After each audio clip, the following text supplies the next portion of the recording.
This video contains spoilers for Arcane Season 1 and 2. I noticed something strange about Piltover's medical services. At first I thought it was just a funny, unintentional detail, but then I looked closer and it opened my eyes on the lifestyles of Piltover and Zone, and of a third secret place too, that I will discuss at the end. And it all makes sense, and it tells a lot about some characters and their choices. So let's dive into the mysteries of Piltover's hospitals. The first mystery is that Piltover has no hospitals. Well, at least not the kind of hospitals we are used to. How is this possible? Let's look at some examples of characters with health problem. The first one that raised my curiosity is Caitlyn coming back home injured in episode 8 of season 1. Her father extracts shards of Jinx bombs from her injured leg. Some shards seem quite small, so a trained doctor who can remove all of them without causing infections is probably the best choice, if available. And Kate's family is the Kiraman, among the most powerful and richest one in Piltover, so they surely have no problem demanding and affording a doctor. But they don't. Kate's father proceeds to the operation. Maybe Caitlyn's father happens to be a trained doctor? The Kiraman family doesn't need to work to make a living, apart from the mother representing the important family in the council, but they aren't prohibited from working either, if so they like. Caitlyn has a job as an enforcer. However, the tools Caitlyn's father is using don't give him much credibility as a doctor. He's first using some kind of tweezers, and then he switches to scissors. And it's not a bigger tweezer, they are scissors. The point is not grabby like tweezers, but flat and overlapped like scissors. Even Caitlyn's dad looks at them with hesitation for a second.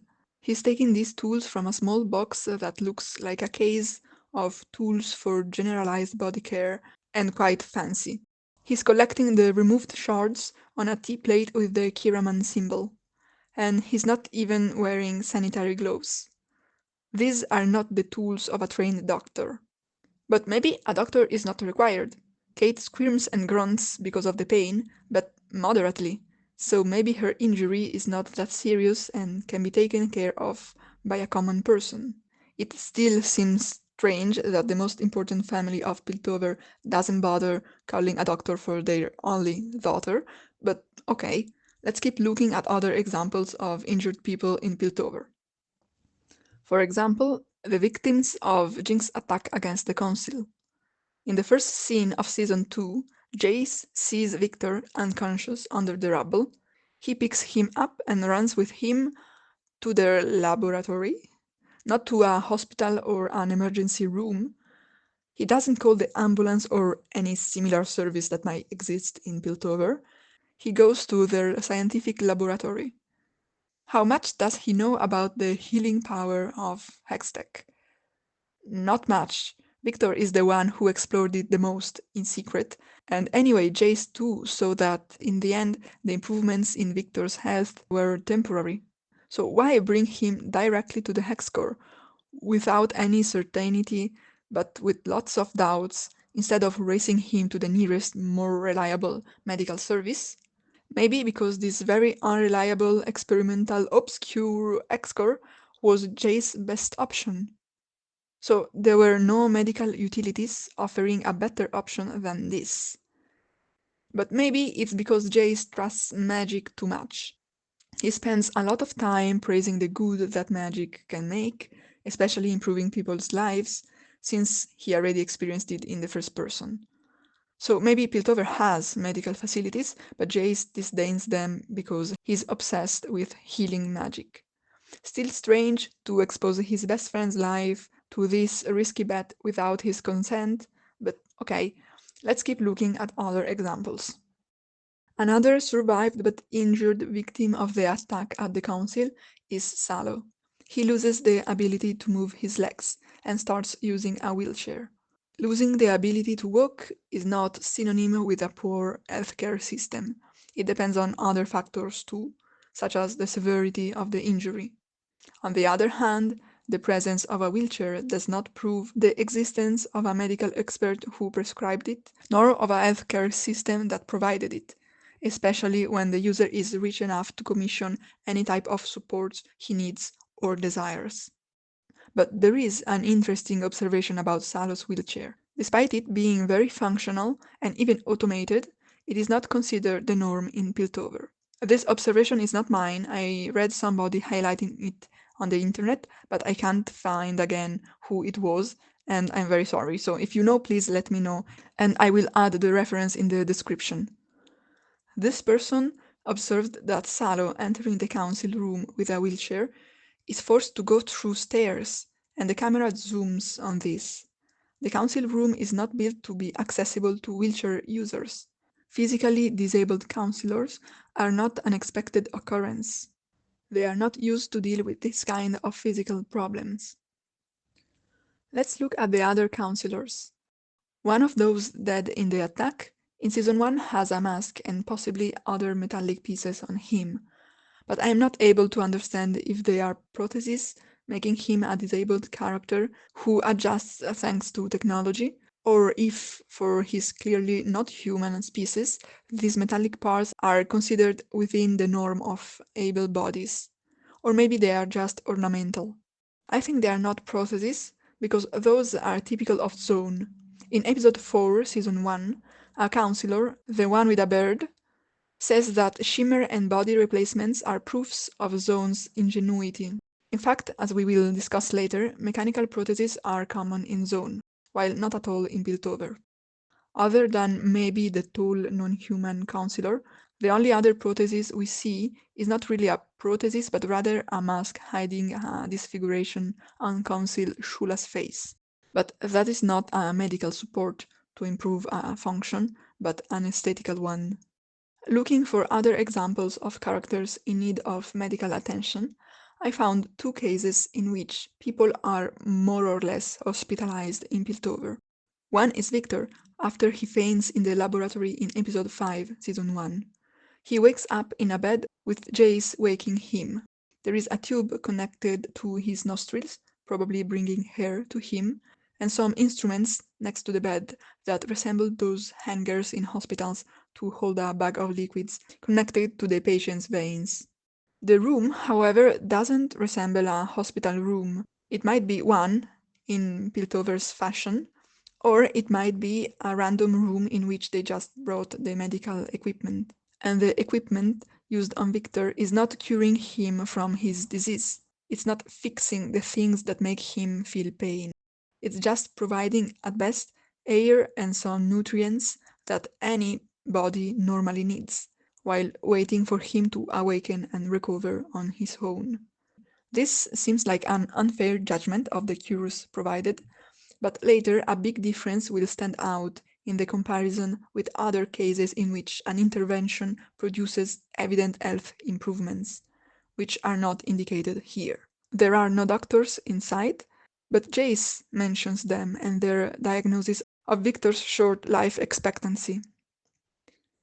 Jace calls them doctors, but the meaning of this word might be different than what it means for us. To us, doctors are trained professionals who are able to understand what is ruining somebody's health and fix it. For now, we know that Piltover's doctors can recognize a health problem, such as Victor's condition.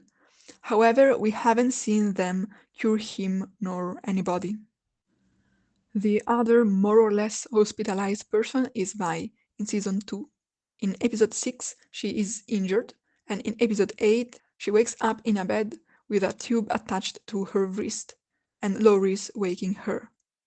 But here, too, the tube is not a sign of a provided cure to actively fix her injury, but rather of support for normal body functions. Later, in the famous prison scene, we see that there is a bandage over her injury on the belly, but it is not a proof of medical intervention either. It might just have been placed there by a person with common sense to protect the injury from infection or overbleeding while passively waiting for it to heal. We have no signs of cures accelerating Vi's natural healing process. Laurie's comment suggests that she was passed out for some days, and he attributes her recovery to her own physical strength. Moreover, Vi wakes up not in a proper hospital, but in Caitlin's bed, in the Kiraman house. If she had undergone an operation, that would probably have happened in a hospital, and they would have kept her there until complete recovery, or even without any operation done, since her injury was quite bad. The safest choice, in a world where hospitals exist and cure people, would be to hospitalize her, at least to keep her recovery under control. The fact that she is placed to recover in Kate's bed means that a hospital bed was not a better option than it. And again, Kate, as a Kiraman and as the current dictator of Piltover, can surely afford the best option for the woman she loves. So, Piltover's approach to medicine seems to be an acknowledgement of health problems and a passive support while letting bodies do their own thing. Even if doctors and hospitals seem to exist, they are rarely used for this, and there is no offer for active interventions that enable or enhance recovery beyond his natural course, nor preventive medicine that stops a problem before it turns serious and the body is provided that basic support while it tries to heal itself. This reading is coherent with all other minor examples of health issues in the series that I will review quickly. In episode 4, season 1, Kate finds a criminal shot by Jinx, but still alive, and dabs his injury with a cloth. Later, Kate is involved in Jinx's explosions at Progress Day, and as the only consequence, she is seen wearing a couple of bandages, and Jace is complaining that she should rest more, but without any sign of doctors or active cures.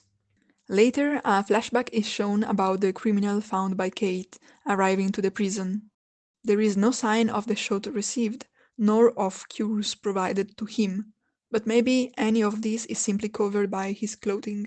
And the prison guard informs Kate that the prisoner's broken jaw will require a long time to heal, without any mention of provided cures. And we will talk about him later again. In episode 1 of season 2, Steb, the Green Enforcer, is checking Kate's reflexes by looking at her eyes with a torch. This means that he is able to recognize if some damage is present, but there is no proof that he would know what to do if some damage was present. In episode 3 of season 2, we see that in the Kiraman archives, the consequences of the toxic gas called the Grey on Earth are documented, but no cure is mentioned. So Piltover's approach to sickness is constating it and enduring it, but not intervening to cure it. Even for these scarce services, it is unclear if they are provided freely by the city or if they are acquired as private paid services to consumers. In any case, they are rarely used by characters. Moreover, any act aimed at improving health beyond diagnosis and basic support is left to individual capabilities. Each person uses the resources they happen to have in order to get some kind of cure, like Caitlin's leg being operated by her dad, or Victor being connected with the X-Core by his friend, or Salo obtaining, probably through expensively paid commission, a very functional wheelchair. But after all, would Piltover need something more than this? Piltover is rich, flourishing, peaceful, safe, constantly watched by enforcers at every corner. It's difficult that dangerous situations happen.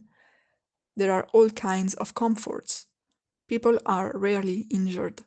And when they do, it's assumed they have the private resources to overcome their individual struggle. This seems to be the main logic at play. But isn't it forgetting somebody? Somebody like Victor, for example. Victor is slowly dying. Since the start, he is disabled and he always uses a cane or a crutch and a metallic support for his lower leg. After Sky is disintegrated by the Hexcore, Victor is left in underwear and we see that he wears a sort of bust, probably to sustain his spine and ribcage. All these 8 elements have quite a simple design, not fancy, because it's what he can afford. These are supposed to make his life slightly easier despite his health deteriorating, but they are not a solution to his health deteriorating, which causes these struggles to begin with. Victor and the characters around him are aware of his health issues, but no medical care is provided to cure his condition and stop the deterioration. Maybe it could be simply because there is no medicine for his condition. In fact, a lot of emphasis is given to the research for new developments with Hextech. After years of massive use of Hextech, which drastically improved the city's efficiency, there is still no trace of these advancements applied to health.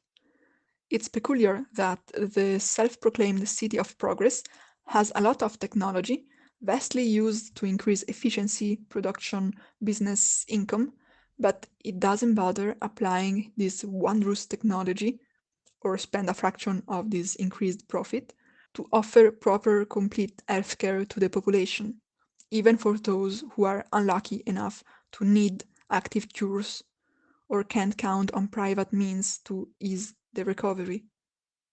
We come to ask, how does Piltover define progress? Is progress improving the life quality of the whole population? Or is it making a rich elite richer? Piltover's management of healthcare has no medical help to offer to Victor, and he goes looking for it in Zone, finding it in Shimmer, before obtaining a sort of cure thanks to his secret experiments. Why looking for health solutions in Zone? What is the health situation there? Before we talk about Zone, let me say, like, subscribe, and tell me your opinions in the comments. Now, about Zone. While Piltover could afford healthcare but disdains to implement it, Zone's problem is the opposite. There is a lot of violence, and consequently medical emergencies, but no resources to provide it, at least publicly. There is a lot of violence, not only at an individual level, with Zonites fighting each other over scraps. There is also a systemic level of violence. Zonites are forced by Piltover to live in a very insanitary environment and working exhausting dangerous jobs, while slowly being poisoned by green gases. In Season 1, Episode 7, Silco says that this unbreathable air was common in the mines, where many Zonites still work, while having relatively clean air is a rare privilege that he allowed the other Chem Barons to access. In Season 2, Episode 3, Caitlin learns from the Kiraman archives that the Undercity was once suffocating because of a new gas called the Grey, coming out of the mines, and that her mother contributed to build air cleansing installations. However, either her air cleaning system only preoccupied itself with the Grey specifically, and not with other types of air pollution, or it is not efficient and some poisonous gases still circulate, partially, because the air in Zone is not clean. Every time the Piltovian enforcers go there, they wear anti-gas masks. So it is not surprising if this long, constant exposure to pollution has consequences on the health of Zonites. Jace makes this link too when talking to Mel about Victor's health in episode 6 of season 1. It can also be read as a metaphor of life in Zone, constantly living in condition of exploitation and manufacturer deprivation hurts them physically and mentally too. How do Zonites deal with the health problems deriving from their environment? As mentioned, mechanical prostheses are common there, as many people lost the function of some body parts. This can be read as a metaphor too, as Zonites losing bits of their humanity because of the hardships they are forced into. It's not a surprise then that of all the corrupted, ruthless Chem Barons Silco deals with, only one doesn't have any mechanical support for a disability, while one has a wheelchair and 3 others have mechanical body parts. Other examples of prosthetics are Sevika, who lost an arm and replaced it with a mechanical one, and Jinx, who lost a finger and built herself a new mechanical one. Do you remember the prisoner with the broken jaw? Piltover did not cure his jaw very well, because now he has a mechanical one, in the typical style of Zone, and Vi broke it a second time. There is something to note. These mechanical prosthetics need to be afforded. The Cam Barons surely have no problem with that. Jinx is a self-taught engineer, so of course she can build her own mechanical finger. Sevika has her arm provided first by Silco and then by Jinx, with another Cam Baron also offering her one in exchange for her services. But in the rest of the population, mechanical parts are common but at a lower rate than among the Cam Barons. They are either a sign of wealth or ingenuity. They can be built with expensive materials or with scraps. They tell a lot about the character who is wielding them. Yes, wielding them. Often they are not just replacement for lost limbs, but powerful weapons. This is why maybe the Council fears this trait of Zonites so much. They endure struggles and turn them into strengths, not only literally, but also as a metaphor of the Zone identity and resilience against hard life conditions. And this is most effective for a rich elite or for special talented people, while the others have to do what they can with the little they have. The toxic environment poisons everybody, but depending on the economic status, some people can deal with the consequences better than others. I need to add a note here. These tropes can be problematic. Using disabilities as metaphors for lost humanity can induce prejudices, and disabilities turned into superpowers in fiction are sometimes criticized as bad representation. I don't feel competent enough to expand on this topic, so I'll invite you to watch a video discussing this, and you can find the link in the description. I felt the need to at least inform that making strength out of disabilities is not necessarily a good trope of fiction. However, the series contains these tropes, and I acknowledge their presence and the meaning they are given.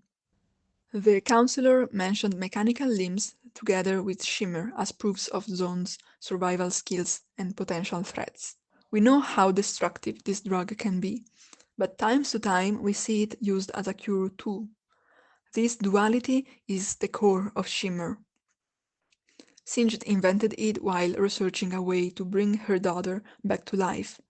It is not clear in the series if her daughter really died and now he wants to resuscitate her, or if she was so close to death that Singed somehow froze her in that state, keeping her from dying while he developed a cure. In any case, he could not find the solution to his daughter's problem in Piltover, where he used to live and work, so he started researching by himself in Zone. So it is not surprising that the drug he invented has some healing properties too. Singed even managed to keep Vander alive in dire conditions for a long time, supposedly using Shimmer, and after Vander already took Shimmer by himself. We have several other examples of characters who use it for its healing powers, seemingly assuming it in very small quantities.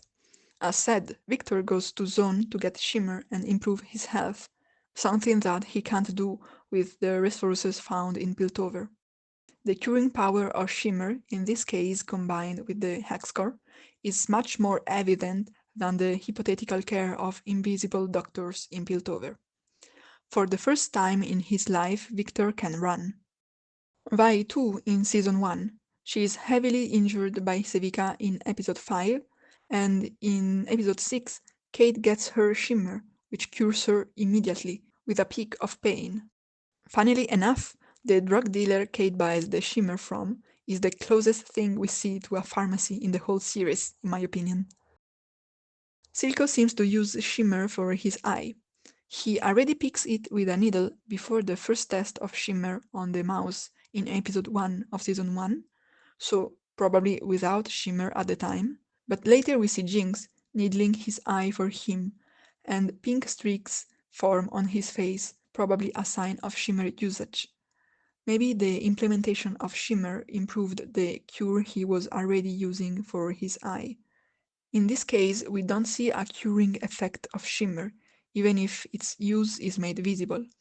But the regular use by Silco leads us to assume that he draws some benefits from it. When Jinx, in Episode 8, Season 1, is at death's doors after her own explosion on the bridge. Silco races her to Singed to save her with Shimmer. He judges this as the best available option to save his daughter. And Silco is the most powerful person in the zone. It means that there are no other available means to cure people better than this. Here as well, the healing, however excruciating, power of Shimmer is made clear. We see some steps of the procedure, Jinx's nightmares while she's being operated, and the visible difference between her lifeless body before and her full health afterwards with the acquired Shimmer's superpowers. I think that this duality of Shimmer effects is very telling about life in Zone 2. We see the ravages Shimmer does, so we know how dangerous this drug is. However, Zonites don't have a better option. Their life conditions make them unhealthy. Often they are forced to choose to gamble the hope of healing with a great risk of self-destruction if they don't want to accept certain physical deterioration. Their life is a constant compromise and gamble, in which struggles and survival are intertwined and wellness is unreachable. Singed and Victor are desperate, so it's not so shocking that they left Piltover, that could not offer anything useful to them, to get Shimmer in Zone. But they are not the only ones. Even Salo, a counselor on top of Piltovian hierarchy of power, turns to Shimmer and Zone. First, he hires Lest to take care of his leg. It is unclear if this is an attempt at restoring their mobility, or at easing some physical pain they cause, or maybe the psychological pain of enduring this new unexpected condition. Lest comes from Zone probably, since she reports seeing Victor healing people in Zone. Also, she is not human, she is Avastaya, which are descendants of ancient magical creatures, and they supposedly still have some magic in them. So if she has healing abilities, it is due to magic. And she uses Shimmer's healing properties too. She applies the drug on Salo's legs. So Piltover doesn't have solutions for sickness and counts on people not getting sick. But while a Piltovian is unlucky enough to become sick, no matter how powerful they are not supported by the city, and they have to turn to other solutions coming from Zone. And Salo also ends up going to Zone in person to meet Victor and to be healed by him. Victor's commune is the closest thing we see to a hospital, where several people with many different health problems are cured. The first people Victor, with his new magical powers, heals are the ones with the worst health in the whole season, the long-time Shimmer addicts. That same substance that Zonites and Piltovians take as a medicine is also what completely ruined them. And they are healed by Victor, who himself assumed Shimmer, and who combined it with the X-Core, unintentionally contributing at gaining his current healing powers. As said, Shimmer has an extreme duality. Now, Zonites and Piltovians come to Victor, not anymore to Shimmer, in search of healing. It seems nice at first, but we know how this ends.